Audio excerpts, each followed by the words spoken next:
You get a job. You're hired to work for, arguably, depends on who you ask, one of the most powerful but most mysterious men who seemingly has a lot of connections, and I mean connections. His contact list on his phone has people such as Donald Trump, Prince Andrew, Bill Clinton. Now, what he does for work and exactly how does he have so much money, no one really knows. But as far as your job description goes, pretty much be available at his beck and call. You're working behind the tall metal gates of his sprawling Palm Beach mansion, only one of his multiple lavish properties around the world. This guy who hired you has been described as a Gatsby-like figure of mystery in New York. You get a task assigned to you one day to deliver flowers to your boss's girlfriend. Easy enough, shouldn't be a problem. So you get the bouquet of roses, you grab the car keys and head to your destination. But it isn't until you get there that you realize your boss has sent you to a high school to deliver a beautiful bouquet of roses to his 14-year-old girlfriend. She had to be called out of class to come and receive the bouquet because she wasn't only young, she was a child. Your boss, he was 48 years old at the time. Welcome to episode 3 of I Wish You Were Here. Today we're talking about Jeffrey Epstein and the terrifying man that he is. We're going to talk about everything that started with a massage table in a mansion and somehow ended with a global web of power, secrets, and silence. And guys, you might want to go grab not only something to drink, but probably a 3-course meal because there's a good chance that we are going to be sitting here for a while. Thank you in advance for spending time with me today. I've been so eager to talk about this one with you because I want to know all your thoughts and opinions, but let's get into it. It was March of 2005 in Palm Beach, Florida, the kind of wealthy ocean towns where secrets were meant to stay hidden. But one secret was about to come out. A 14-year-old girl sat in her school counselor's office. She looked shaken, maybe scared. She wasn't hurt, not physically, but there was something inside of her that made her visibly uncomfortable. When the counselor asked the student what was wrong, the girl started talking. She said she'd been taken to a mansion in Palm Beach by an older girl, someone that she knew, someone that she thought she could trust. And she had shown up to that $18.5 million mansion overlooking the water in Palm Beach with intentions to make a quick buck. The girl had summer travels coming up. She wanted and needed money to be able to buy a flight, and she had been made aware of this guy, a man called Jeffrey Epstein, who girls on or around her age frequently visited. On her drive there, she was told, when they ask you how old you are, you have to say that you are 18 years old. Even though she was 14 years old and she honestly looked 14, she was told to make sure that when she answered that question, she had to say that she was 18 years old. When she walked inside of that mansion, she knew what she had to do to make her money, and what she had to do was give this man a massage. In and out, that was it. It was supposed to be a fairly quick experience. Her friend had done it, other girls had done it. In fact, when she got there, her friend was handed cash, a couple $100s, and the girl realized that her friend was being paid for bringing her along. Her friend made money in seconds just for bringing her along. One of Epstein's victims would later speak out on the fact that Epstein SA'd the girls who visited his mansion, but also encouraged them to bring their friends over. That victim is sure for a fact that Epstein knew that none of them were over the age of 18. One of the girls who did bring friends along to introduce them to Epstein said she never once brought anyone over the age of 18. She actually says that one time she did bring a girl who was 23 years old at the time, but claimed that Epstein seemed to be uninterested in her. Epstein said the younger the better, and the more they would do, the more that they would let him touch them, the more money they would make. The girl is taken upstairs. She's sitting there, she's waiting, she's looking around this mansion, and it's very weird choices of decor, and that's when she saw him, Epstein. He stood there in a towel, wearing only a towel, and he held eye contact with her as he dropped the towel, revealing himself. He looked at her and said, "Take off your clothes, get on top of me, and massage my back." The massage turned into something else. It pushed the boundaries of what the girl was comfortable with by a lot. It was traumatizing. But when it was over, Jeffrey handed the girl $300 and told her to come back, even saying, "Bring your friends next time." As soon as the school heard this, that day in 2005, they called the Palm Beach Police Department to report it. Jeffrey Epstein was the eldest of 2 children born to his parents, who themselves were descendants of Jewish immigrants. His mother stayed at home to take care for the family, while his father worked as a groundskeeper and gardener for the New York City Parks Department. They lived in a middle-class neighborhood called Seagate, located on the western edge of Coney Island in Brooklyn, New York.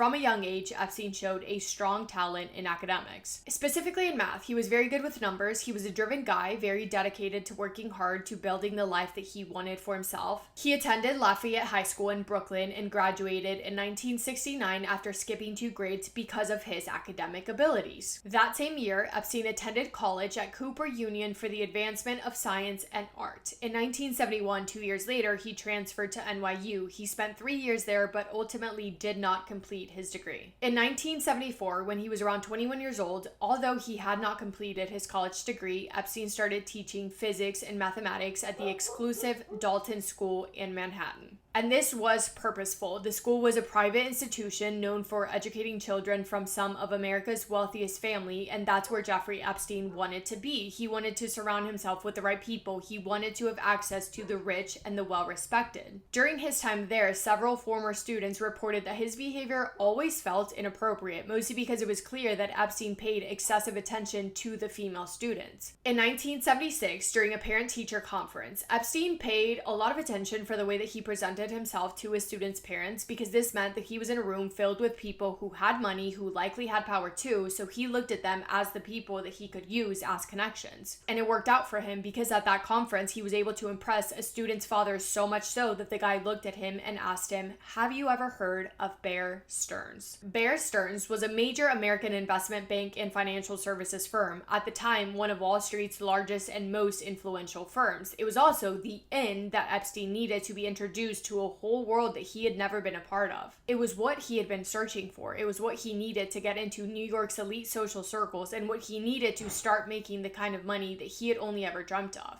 Epstein worked as a trader and a financial analyst at Bear Stearns for 5 years, and he ultimately left the company in 1981 in order to run a business of his own. He was around 27 years old when he left. He had no degree, no certifications, and no Wall Street title to lean on, but what he lacked in credentials, Jeffrey Epstein made up for in charm, ambition, and connections. As far as what he did next, it's kind of blurred and it could kind of sound confusing, but when Epstein was asked what his job was, his answers were always kind of vague. He would say things such as, "I'm a financial consultant. I only work with billionaires. I manage money for the people who don't want anyone to know that they're rich." So I guess you could say that to the public, Epstein was a financier or a wealth manager, but very little was ever verified. He had no client list, no employees for that, no office, and no official records of any investments. So Epstein did not manage a hedge fund in a traditional sense. Instead, he helped people with their taxes, assisting them in paying less than they would have to pay the government, and help them manage their wealth in private. Some of the people that Epstein worked with and alongside of during the 1980s would say that Epstein referred to himself as a bounty hunter, a person who recovered stolen money for the ultra-wealthy. And that's what he did for Anna Obregon's father. Anna was a beautiful Spanish actress model, and her family was rich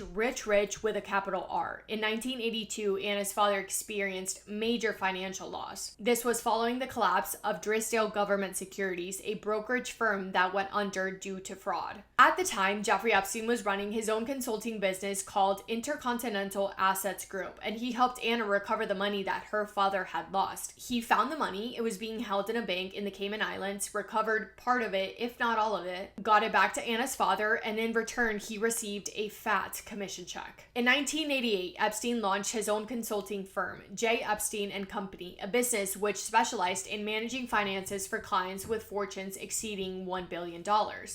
One of his most prominent and long-standing clients was billionaire Leslie Wexner. Leslie Wexner, a longtime CEO and founder of L Brands, the retail empire behind Victoria's Secret, Bath & Body Works, Abercrombie & Fitch, and other major clothing and personal care brands. Leslie Wexner hired Jeffrey Epstein to manage his money, but their relationship turned into a whole lot more than that. They really became buddy-buddy with one another, and over the next 2 decades, Epstein gained control over a significant portion of Wexner's assets, and that ended up turning into a relationship that greatly contributed to his own financial success. And Epstein was now being seen in elite circles with access to the wealthiest of the wealthy, and thanks to his close, almost inexplicable bond with Leslie Wexner, Epstein now had unusual access to the Victoria's Secret brand and to the Victoria's Secret models. Epstein presented himself as a scout for Victoria's Secret, and with his charm and his money, he would use this claim to approach young women, many of them who who were aspiring models. And the thing about Epstein that really made him sound attractive to these young girls was Epstein's promise that he could help them in their career. He started bringing in underage girls from out of the country by promising to help them. He would promise them modeling contracts, and he would be like, you could trust me, I'm successful and I'm buddy with the literal owner of Victoria's Secret. I have the wealth and the power, and I can make all of your dreams come true. And to a 13, 14, 15-year-old girl, I can imagine that would sound like a dream opportunity. He would have these girls stay at one of his many properties because he owned properties in New York, in Palm Beach, in New Mexico, and in Paris. And he slowly but surely would introduce them to the world of, call it what it is, trafficking. Jeffrey Epstein would put these girls in the worst, most uncomfortable, awful positions all of the time, leaving them feeling like they lost a part of themselves in the disgusting mess that was Epstein's world. He gave so many victims trauma that they may never heal from, and so many of them have said that the worst thing that has happened to them in their entire life was meeting Jeffrey Epstein. And actually, while we're on the topic, the things that happened to these girls, it wasn't just a bad thing that happened to them. For many of them, if not all of them, it was the worst thing in the entire world that ever happened to them. For a lot of those girls, it's their most vulnerable private story, but at the same time, it's spoken about by everyone in the entire world. And I think to some degree it is human nature to be curious about what happened in the Epstein mansion and to know the details, but keep that in mind that these people that we're talking about, this changed their life forever in the most negative way possible. So if you choose to ever express your thoughts or opinions, so like in the comment section on my TikTok page, just please keep in mind that these are real people that matter. And remember that it can be triggering for a lot of people. So just something to keep in mind. In 1998, when he was in his mid-40s, Jeffrey Epstein purchased his private island, Little St. James, in the U.S. Virgin Islands, which he liked to refer to as Little St. Jeffs. The island spans about 70 to 78 acres. He reportedly bought it for around $7.95 million. And just in May of 2023, actually, the island was listed for sale at $125 million, but it was ultimately sold for $60 million. Anyway, after acquiring it, Epstein developed the island extensively. He imported 40-foot tall palm trees, a private helipad, a dock, a tennis court. Not only did he have the main house, but also 3 guest cottages, a caretaker, a groundkeeper's cottage, and the now infamous blue and white striped temple-like structure that might be the creepiest looking building that I've ever seen in my whole entire life. Multiple swimming pools were scattered around the island. The island as well was filled with staff members, and it was just about as private as you could get. And Epstein eventually bought the island next to his, probably to make sure that nobody ever got near his island unless he wanted them to be there. Also, allegedly, and this could very well just be a rumor, but there's talk that Jeffrey Epstein reportedly had sea urchins placed around his private island, allegedly as part of a security tactic. It sounds so silly, honestly, now that I'm saying it out loud, but this comes from former staff members and locals. They've said that he had strategically placed sea urchins in the waters near the shoreline of his island to discourage people from swimming to or from without being noticed. Sea urchins, if you don't know, can pierce through human skin, leaving behind painful stings. So in his head, I guess he thought, should anyone try to swim up or sneak into this island, they will suffer from the damage of the sea urchins. And that is a really strange way of thinking and a really weird thing to do if he did do it, but Jeffrey Epstein is a really weird guy. Jeffrey Epstein had staff members on his island for all kinds of things. He had staff members like housekeepers, maids, cooks, and groundskeepers. They were tasked with maintaining the island's appearance, which always had to be pristine. They were in charge of cleaning guest rooms, preparing meals, tending to the grounds. We know that they were told not to look or not to ask questions about anything, but especially about Epstein's guests, many of whom were young girls or women, and staff members would more often than not see underage girls coming and going, often by helicopter, his private jet, or a boat. It wasn't clear or not, I guess, to them exactly how old they were, but they looked young. And allegedly as well, more oftentimes than not, the girls got off his helicopter wearing college attire. So did he make them put on clothing with names of colleges for them to appear older than they were? Who knows? But again, a really weird thing to do. Epstein also had pilots and staff who helped him with with transportation. He had private pilots who were in charge of flying guests to and from the island on his private jets. And those flight logs later revealed many names of celebrities, politicians, and wealthy individuals who were said to visit the island. And just to give you an idea of just how much traffic the island had, the flight log that has been released, so I don't know if there's more, there probably is, but the one that has been uncovered was 118 pages long, and it only covered April of 1991 to January of 2006. 118 pages. Is that to say that every name on there is guilty of something? Absolutely not. But is it interesting to hear what names were on these logs? Absolutely. So let's name off some of the names on that list, shall we? Bill Clinton, Michael Jackson, Mick Jagger, Chris Tucker, Barbara Walters, Donald Trump, Ivanka Trump, Ivana Trump, Leslie Wexner, Courtney Love, Rupert Murdoch, Joan Rivers, Janice Dickinson, David Blaine, George Hamilton, Liz Hurley, Ted Kennedy Jr., Christopher Lambert, and the list goes on. Some pilots also later confirmed that a lot of young women appeared to be underage were routinely flown in and out of the island. There were also security guards on the island. Their job was to patrol the island, and they were allegedly ordered to stay at specific posts away from certain areas where guests were present because no guests were to ever see staff members working around them. The guards, of course, like many other staff members, were told not to speak to the girls or speak to any visitors, and they were forbidden from entering certain buildings, including the temple-like structure creepy building. Which, by the way, we still do not know what happened inside that building, and we probably will never know, but look at the information that we do know. I cannot even imagine the secrets that are still hidden within that island. It's so scary to me. But just to make it a point, it has been rumored that there were sacrifices and rituals of children happening inside the building, which is the most terrifying thing I have ever heard. But back to the security guards. Their job, in other words, was not really to protect and provide safety, but it was more so to control access and maintain privacy. Lastly, one of the most important jobs Epstein hired people for were to play the roles of his assistants and his schedulers. Guys, kind of an abrupt break in here. My neighbor's dog is barking so loud, and I really hope that you can't hear that. Apologies if you can. A very significant person who took leadership of this role was Ghislaine Maxwell, who we will talk about shortly, do not worry. But she was one of the people who helped recruit and manage girls who were invited to the island. They would do everything from coordinating travel to scheduling massages which were later revealed to be cover for SA. Some female employees allegedly helped facilitate the SA that took place in the island by grooming or supervising new arrivals. Ghislaine Maxwell, she was Epstein's supposed girlfriend, but she was way more than that. She was his right-hand woman.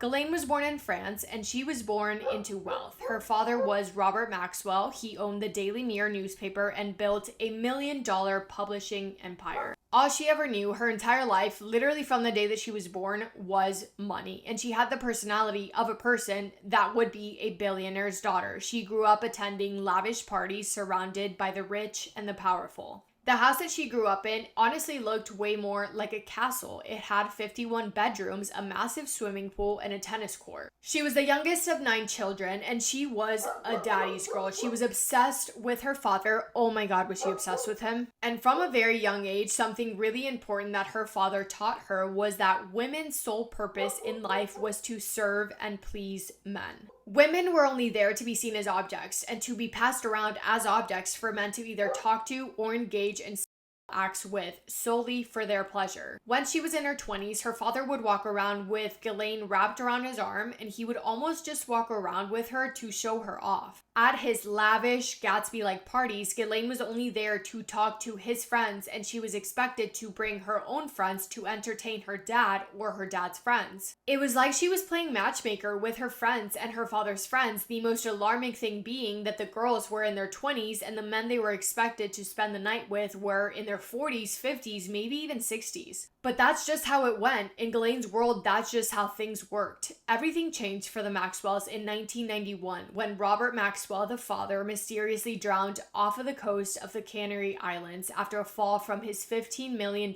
yacht. He was found dead, wearing nothing, floating in the water near his yacht. Some people will say that his death was an accident. Others speculate that somebody was responsible for his death. The idea that someone was out to get him was supported by the fact that a few weeks after Robert's death, Maxwell Empire caught fire and burned to the ground. After his death as well, investigators discovered that he had stolen hundreds of millions from employee pension funds, and as you can imagine, that absolutely demolished the Maxwell reputation. Everyone in London now looked down on the Maxwell name, and Ghislaine felt like she had no other option but to leave and start fresh, and that's exactly what she did. In 1991, she moved to New York. She got a place on the Upper East Side and started hosting big, lavish parties. She had been attending these parties her entire life. It was the one thing that she knew how to do, and she did do it well. And just because her father was now gone, that does not mean that Ghislaine's connections went with him. No, she had a lot of high-profile friends. She was super close with members of the British royal family, including Prince Andrew.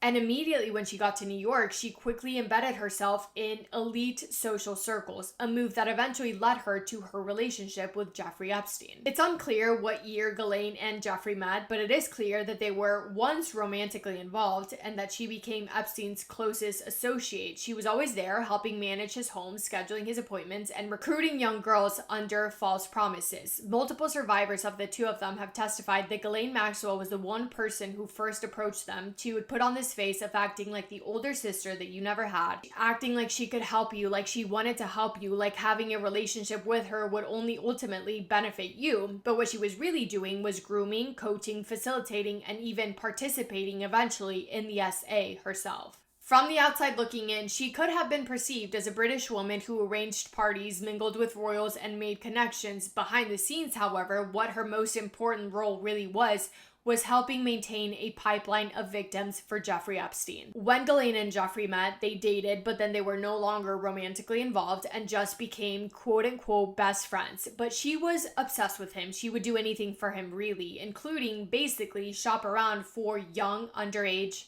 vulnerable girls with some kind of need or desperation for money, and those were Epstein's preferred victims. Maria Farmer was the first victim to accuse Epstein and Ghislaine of SA in 1996, but her accusations were never taken seriously. Maria was a 24-year-old art student at the New York Academy of Art when she met Jeffrey Epstein and Ghislaine Maxwell at a school art show. Epstein approached her, immediately showing interest not only in her, but more importantly in her art. He was admiring her work. He introduced himself as a powerful man who was very passionate about art. He was charming, wealthy, and appeared overly interested in what she had to say. Next to him, standing that day, was Ghislaine Maxwell, looking elegant, confident, and beautiful. Maria's first impression of them was, wow, they really seem like a power couple who very much have the resources and connections that could help me launch my art career. Because the two of them, Epstein and Ghislaine, would frequently mention their connections, they would name drop celebrities, people of power with a lot of money, and they would talk about how much potential Maria had, not just as an artist, but as someone that they could quote-unquote help. Epstein and Ghislaine offered Maria a job. The job was to help Epstein manage his art collection, to live in his mansion full-time, and to help him buy artwork. It felt like a dream opportunity, it really did, and Maria accepted right away. But when she got there, she realized that her job was not what she had been promised at all. The expectations of the job that she was hired to do really had nothing to do with art whatsoever, and everything to do with just greeting people at the front door and recording and logging every visitor that came and went from the mansion. And of course, it was obvious, but at the same time really confusing for Maria why so many of the people coming to and from the mansion seemed to be high school girls. She thought it was weird because why were there so many of them, and what exactly were they there to do? Well, when she brought it up to Ghislaine, Ghislaine explained that Epstein was really close friends with Leslie Wexner, the owner of Victoria's Secret. And she said the reason why so many young girls were entering the mansion was because they were there to audition to be Victoria's Secret models. Ghislaine told Maria that she helped Epstein recruit these girls, she fit them into his schedule to audition, and that if they were lucky, they would become Victoria's Secret models. But Maria thought, this is weird, something really weird is going on, because these girls are showing up here alone. A lot of them aren't even developed yet, they are so young. Like so young that they don't even have the bodies that you see in Victoria's Secret models have, because they're not old enough to be fully developed yet, if you know what I mean. And a lot of the girls also had braces, and Maria was thinking, I've never once seen a Victoria's Secret model with braces. Obviously, not that anything is wrong with that, but just to show how young they were. And oftentimes Maria would see these girls running out of bedrooms and crying, which Ghislaine would explain by saying that the girls were upset and crying because they didn't get the job that they were there to audition for. But Maria knew that something was off. And things only got weirder when she was made aware that all throughout Epstein's properties there were hidden cameras. If you were in that house, you were being watched. Cameras were everywhere, in common areas, in hallways, in bedrooms, in bathrooms. Your every move was being watched by Ghislaine and Epstein, no matter what you were doing.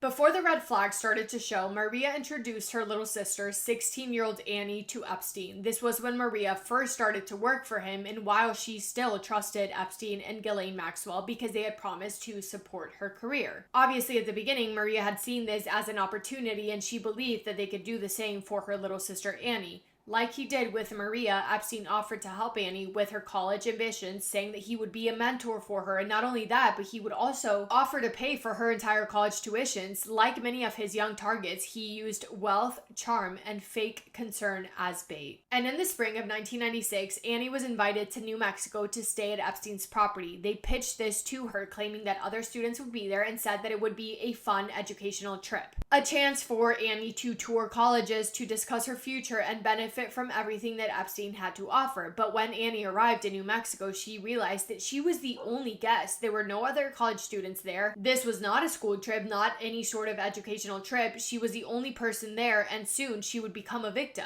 One night, while Maria, the older sister, was working at Epstein's residence, quote-unquote working, she was called by Ghislaine to go to Epstein's bedroom. Ghislaine was wearing a bathrobe, and only a bathrobe. Epstein was sitting on the bed. Ghislaine instructed Maria to massage Epstein's feet, and Maria is thinking, what? This is weird, but they didn't really give her an option. It wasn't a question, it was more a command. Maria lifts the blanket to reveal Epstein's filthy feet, and she starts massaging them. Already then, obviously, she's extremely uncomfortable, doesn't really know what's going on. She's thinking, what am I doing here, and how do I get out of here as fast as I can? But then Ghislaine tells her to sit on the bed with her and Epstein. She doesn't know what else to do, so she sits in the middle of the bed, Ghislaine on one side of her and Epstein on the other, and they start touching her, and it quickly escalates to SA. Maria finds a split second of this living nightmare that she just got sucked into, and she makes a run for it. She runs out of that bedroom, tears running down her face, and she runs as fast as she can back to her bedroom. Does she feel safe there? No, but she pushes heavy furniture to block the door and spends all night just waiting for the morning so she can quietly exit her room, escape the house of horrors, and contact the police. Maria also later finds out that the kind of abuse that she was subjected to was the exact same thing that was happening to her little sister in New Mexico. Annie was forced to give massages to Epstein, during which he touched her inappropriately, he SA'd her, and made the trip that was supposed to be life-changing, still life-changing, but in a way that scarred her and gave her trauma that would last a lifetime. As soon as Maria felt safe enough to do so, she contacted the New York Police Department, even speaking to the FBI, offering to share everything and anything that she knew about Epstein and Ghislaine and the parade of young women being brought to his properties.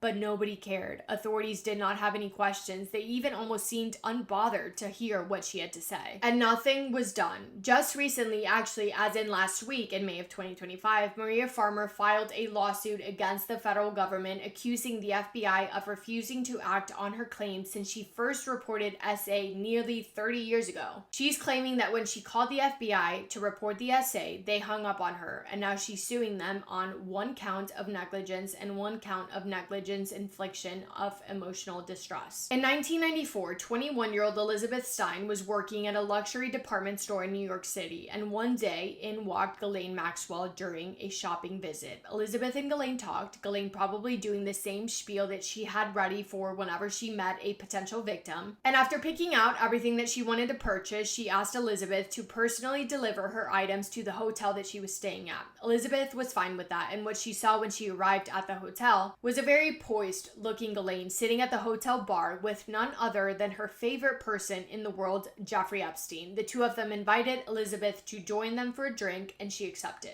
And things were normal until Ghislaine suggested Elizabeth follow them upstairs to their suite. When they got there, the situation escalated into appropriate and non-consensual acts, leaving Elizabeth feeling absolutely disgusted with these people, as well as confused and both extremely uncomfortable and scared. Do you see what I mean now about Ghislaine literally being being Epstein's right-hand woman, she would go out searching for victims and she would bring them to Epstein on a silver platter. She liked to feel needed. She liked the control and the satisfaction she got from providing these vulnerable young girls to Epstein. And this is only my opinion, but I also think that she got satisfaction when people feared her. Do you remember what I said about Ghislaine liking to play the role and put this face on of being the sister that you never had towards her victims? Well, that behavior of hers carried to the victims on the island. Many of the underage victims looked up to Ghislaine because I feel like that's almost natural as a girl. If you're put in a weird situation with maybe possibly questionable men, I think it's a natural thing to look around to see if you see any other women or girls, and you might feel a little bit more at peace when you do. And because Ghislaine wasn't only just another female, she was extremely close to Epstein. I wouldn't be surprised if at first some of the victims felt safe when she was around, because I can imagine it almost felt like, okay, this is getting weird, but at least Ghislaine is right there and she won't let anything bad happen to me. Because remember as well, when Ghislaine approached these victims and pitched them, she sold them the dream. She would ask them about their hopes and dreams, what they wished to aspire, and she would only do that to use it against them. But with some of these girls being as young as 13 years old, I can imagine that it might have registered in their heads like,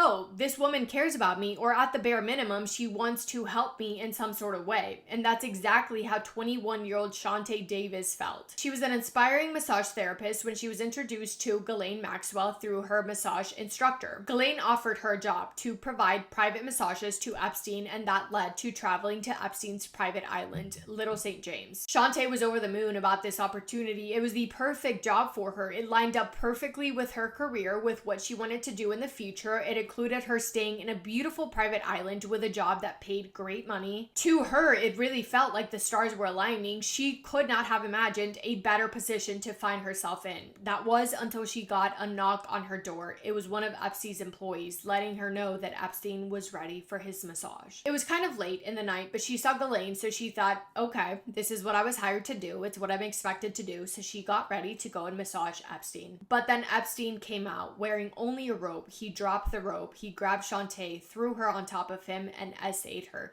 Shantae said the worse that it was for her, the more that Epstein seemed to enjoy it. In minutes, her dream job became a living nightmare. And let alone the despicable, disgusting behavior of this man. Shantae could not believe that Ghislaine was just there. She was letting it happen as if this was normal, as if this was routine, and they did this multiple times a day, every day. When it was over, Shantae was so disgusted, she threw up on herself and she ran as fast as she could back to her villa, feeling sick, disgusted, and heartbroken. As far as what Epstein and Ghislaine expected from their victims, they did expect for them to be there for either Epstein's pleasure or to pleasure his friends, but they also expected their victims to gather information from Epstein's quote-unquote friends. The girls were expected to be ready to be intimate with either Epstein or any of his high-powered rich friends at any and all times. If they weren't engaging in an intimate act, a lot of the times Epstein just wanted them to be around wearing no clothing. He just wanted to stare at them naked. But if they were engaging in acts in the bedroom, the girls were told to pay attention to anything any of the men said. And remember, allegedly, these men were politicians, celebrities, CEOs, people of power. And the victims were told by Epstein that they had to report information back to them about these men so that Epstein could have something to hold over their head to use it as leverage. It's also been rumored that every inch of every property that he owned, including his island, were covered with hidden cameras and microphones. It's been said that there are tens of thousands of videos of Epstein with children or engaging in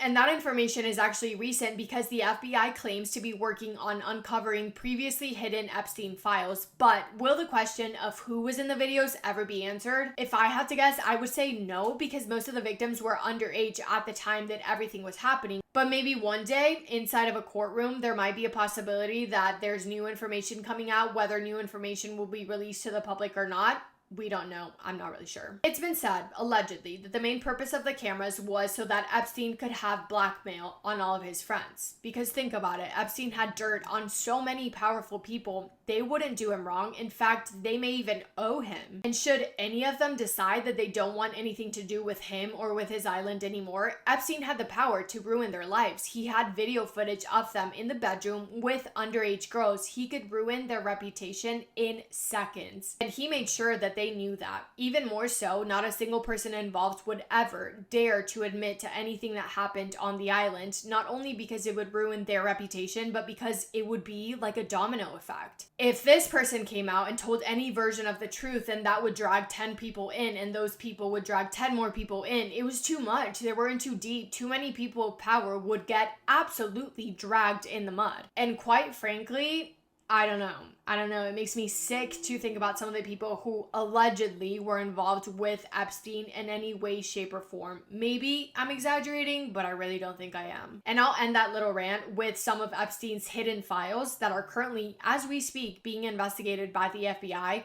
Along with the flight log and the names on there that we talked about earlier, there are also 2 other documents. One of the docs titled Masseuses, which to me literally may as well be titled victims, but that list had 254 line items. 254. Most of the information on there reads redacted to protect victim identities, but 254 nonetheless. I will say when I first heard the number, I was like, oh, that sounds like a big number, but then I watched an interview from a victim saying that she herself brought 50 to 70 of girls that she knew on her own. So I believe the real number is way higher than 254. There was also a contact book. The list of contact is 95 pages long. 95 pages. Epstein had access to anyone and everyone that he wanted to in any and every industry. It's disgusting. With the blackmail and stuff as well, there's one more thing that I want to bring up there, and that is one of many of Epstein's questionable art pieces. He had an art piece of Bill Clinton wearing a blue dress and pointing straight ahead, pointing at whoever was looking at the picture. And Epstein did have a lot of weird, and I mean weird, questionable art pieces of people around his properties, but that one of Bill Clinton in a dress is spoken about a lot because people believe that that was his way of sending a message. Because it not only documented his social circle and the people that he had access to, but it also has been seen as, I don't know what the right word is, maybe humiliating a little bit, kind of telling that Epstein had influence over people by potentially holding compromising material by having that art piece of Bill Clinton in a dress. It almost felt like control and secrecy, like I know secrets that you don't, and should I ever want to expose people of power, I have more than plenty of valuable information to do so. I don't know. You guys let me know what you think about that because I'm curious. But anyway, another high profile person that I do want to talk about is Prince Andrew and a victim by the name of Virginia. Virginia was spotted by Ghislaine Maxwell. She was at the pool reading a book on massages. She was approached by Ghislaine, who pointed out what she was reading and then said to her, "You know, I actually know a person looking to hire a traveling masseuse." She told her that she could get her an interview with this mystery man, Jeffrey Epstein. They would meet, and if he liked her enough and he wanted to, he could offer her the job. They would help her with her training so that she could become a licensed masseuse, and she would have this great job of doing what she really loved to do, something she was passionate about while traveling the world. She really sold her the dream, but of course it was just part of her manipulative tactics, and sadly Virginia believed her and she got sucked into their dark world. Within hours, she was at Epstein's house being SA'd by both Ghislaine and Epstein. In August of 2021, Virginia filed a lawsuit against Prince Andrew in the U.S. District Court for the Southern District of New York, accusing him of SAing her on 3 different occasions when she was 17 years old. Once at Ghislaine Maxwell's residence in London, once at Epstein's mansion in New York, and once at Epstein's private island, Little St. James in the U.S. Virgin Islands. When Virginia speaks about meeting Prince Andrew for the first time, she says that by that point, she was already terrified of Epstein and Ghislaine. She knew the only purpose of them having her around was to be used for sex. She was aware but scared that if she tried to escape, they would have her killed or abducted. She was told that she had to obey and do not only everything they wanted her to do, but also anything Epstein's friends wanted her to do to them and for them. When she was approached by Ghislaine and told that she was going to be meeting a prince later that day, she knew that she was meeting a member of the British royal family. Epstein told her that she was meeting a major prince, that she had to exceed, quote, everything she had been taught, end quote, and to make make sure whatever Prince Andrew wanted, she was to make sure that he got. Prince Andrew has denied all allegations. He actually has denied ever meeting Virginia. He says, I don't know who that girl is, I don't know what you're talking about, and I don't remember anything, and I would remember, but I don't, so it's not true. However, there is literally a picture of Prince Andrew with 17-year-old Virginia and Ghislaine standing in the background. In an interview where he again states that he has no clue who Virginia is, the person interviewing him states, there is a photo of Virginia at 17 years old, and you're standing right next to her. How do you explain that? And his response is, I can't. So if you ask him, it's an edited photo, it's a fake photo, and it's not true. If you ask Virginia, she would say that Epstein introduced her to Prince Andrew the day that she met him. Epstein said that she was to obey Prince Andrew, to follow all of his orders, and to fulfill any and all requests that he had. Prince Andrew and Virginia settled that lawsuit out of court. The financial terms of the settlement were not officially disclosed. However, multiple reputable sources estimated the amount to be around $12 million. Okay, we're gonna backtrack for a second to March of 2005 in Palm Beach, Florida, when the 14-year-old girl sat in her school counselor's office and confessed to being SA'd by Jeffrey Epstein. Following that claim, Epstein was arrested. Their investigations uncovered that that girl was not the only victim, and he was charged with multiple counts of unlawful with minors and taken into custody by Florida authorities. He posted bail, and he later was able to strike a controversial non-prosecution agreement with federal prosecutors. The deal that he took, it allowed him to plead guilty to lesser state charges of solicitation of prostitution. In turn, the deal also limited the scope of the investigation. Jeffrey Epstein was sentenced to 18 months in prison, but he only served 13 months, but was allowed to leave to go to work for up to 12 hours a day, 6 days a week. So did he really serve time? I don't know. He sounds pretty free to me. Regardless, 10 years later, he would be rearrested and then found dead in his cell. July 8th of 2019 was a Monday. Jeffrey Epstein hopped on his private jet in Paris and flew to New Jersey. As soon as he landed back on US soil, so many cars were sitting there waiting for his arrival. And when he stepped out of his jet, he was greeted and arrested by the FBI and NYPD. He was arrested for conspiracy to commit trafficking and trafficking of underage girls in New York State. He was being held at the Metropolitan Correctional Center in New York, oddly enough, currently where Sean Combs is being held as well. Epstein was awaiting trial, and it's been said that he wasn't doing well. He was described as someone who looked to be losing their mind. It sounds like he was going mental in there, sitting in his cell, rocking back and forth, whispering things to himself. His mental health deteriorating every minute, because of course it was. This was a man that was used to having everything that he wanted. At any second of the day, he could snap his fingers and get what he wanted. Nothing was off limits. And now he's being held, awaiting trial, miserable, withdrawn, quiet, alone, and just off. And then came August 10th of 2019, the day Epstein was found dead in his cell. Allegedly, Epstein had attempted to harm himself in July of 2019. He was found semi-unconscious in his cell with injuries to his neck, and he was put on unaliving watch. Important to know, however, if you ask his brother, he said it's not an unaliving attempt. He was attacked by an inmate. Regardless, after that incident, Epstein was held in an observation cell, but 6 days after, he was released and sent back to his cell where he was supposed to have a cellmate. But in August of 2019, his cellmate was transferred and no new cellmate was put in his cell, so he was left all alone. By the time that he was found, it was ruled that he had been dead for at least 2 hours. He was found suspended. His death was ruled as an unaliving, his autopsy showing he had sustained multiple breaks in his neck bones, but no photos were taken of his body before it was moved, and his death is probably one of the most mysterious and questionable deaths out there. The first theory surrounding his death is the official ruling that he did it himself. He unalived himself. The New York City medical examiner ruled it as such. And people do believe this to be true because Epstein was the kind of man who would want the last laugh, who would want to leave on his own terms and take all of his secrets with him. The second most believed theory is that he was killed, that somebody, likely a person of power, hired an inmate to end his life. That this was a murder and it was covered up, or at the very least that there was foul play involved. People believe this to be true because they think Epstein could very well have been murdered to prevent him from testifying or revealing damaging information about other powerful individuals. And as we know, Epstein did have ties to high-profile figures such as politicians, royalties, and billionaires.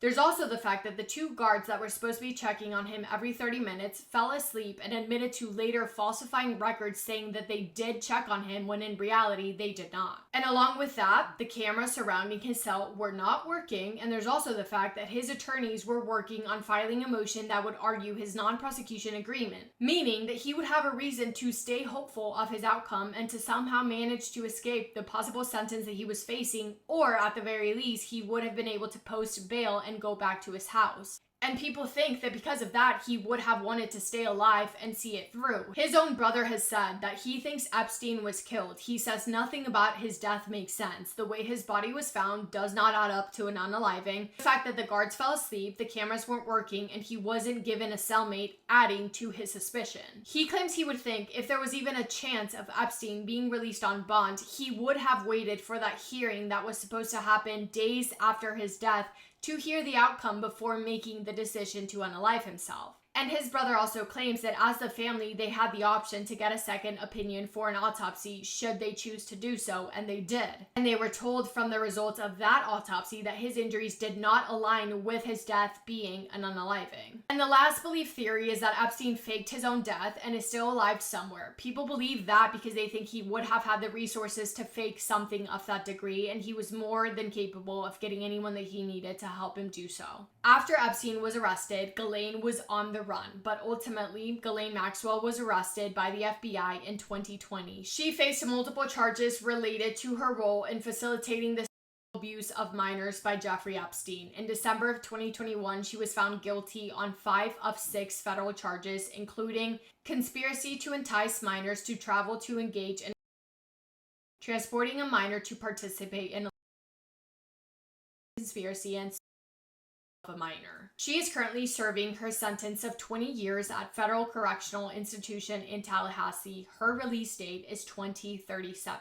Before she was sentenced, she addressed the court for the first time, telling the victims that were present in the courtroom that she was, quote, sorry for the pain that you've experienced, end quote. She also said, quote, I also want to acknowledge I have been convicted with helping Jeffrey Epstein with his crimes. It is the greatest regret of my life that I ever met Jeffrey Epstein, end quote. That is all I have on Jeffrey Epstein. Let me know what your thoughts are on this case. And again, thank you so much for spending time with me today. I hope you guys are having the best day. If not, go do something to make it the best day. Make somebody happy. And I will see you in my next video. Massive kiss on the forehead to every single one of you. Thank you guys so much for tuning into episode 3 of I Wish You Were Here. I can't wait to talk to you already in episode 4. As a reminder, you can listen to I Wish You Were Here anywhere you get your podcast, video version, also available on YouTube. Love you guys.